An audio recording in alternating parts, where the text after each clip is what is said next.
স্বাভাবিক কারণে একটা আবেগ আপ্লুত হওয়ার ব্যাপার রয়েছে এবং সেখান থেকে বিদায় নিয়ে সরাসরি ফিরোজাতে যাবেন। সেখানে তিনি ম্যাডামের বাসা, চেয়ারপারসনের বাসা, সেখানে যাবেন। এরপরে আগামীকালকে আবার নতুন কর্মসূচি শুরু হবে।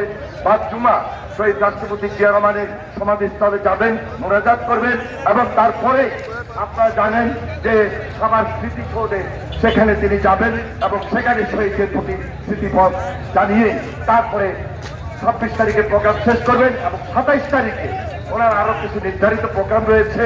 বিশেষ করে এই যে ওসমান হাজি তার কভার জায়াত করবেন এবং জুলাই যোদ্ধা যারা আজকে বঙ্গুত্ব বরণ করে আছেন, আহত আছেন, দৃষ্টিশক্তি হারিয়ে এখনো বঙ্গুত্ব জীবন যাপন করছেন, হাসপাতালে রয়েছেন, তাদের সঙ্গে তিনি দেখা করবেন।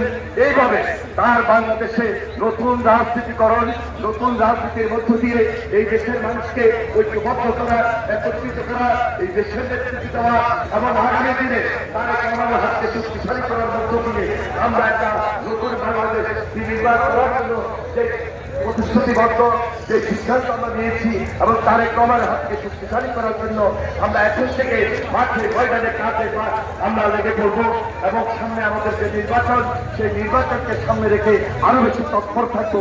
সেই জন্য আমি বিশেষভাবে অনুরোধ করছি আজকে